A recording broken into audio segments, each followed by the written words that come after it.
भिगवणजवळ पुणे सोलापूर महामार्गावर भीषण अपघात. टायर फुटून इनोव्हा दुभाजक ओलांडला. समोरून येणाऱ्या कारला जोरदार धडक. अपघातात 3 जण जखमी. दोन्ही कारचं मोठ्या प्रमाणात नुकसान. पुणे सोलापूर राष्ट्रीय महामार्गावर भिगवणजवळील बीट कंपनी परिसरात आज एक भीषण अपघात घडलाय.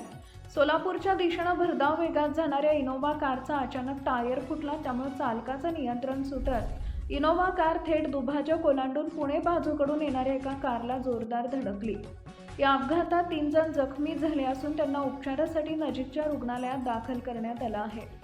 अपघाताची तीव्रता इतकी होती की दोन्ही कारचं मोठ्या प्रमाणात नुकसान झालंय. भरधाव वेगामुळे इनोव्हा कार दुभाजक तोडून समोरून येणाऱ्या कारला धडकली आणि त्यामुळे हा भीषण अपघात झाला. अपघातानंतर महामार्गावरील वाहतूक काही काळ विस्कळीत झाली असून सध्या पोलिसांकडून मार्गावरील वाहनं सर्व्हिस रोडवरून वळवण्यात आली आहेत.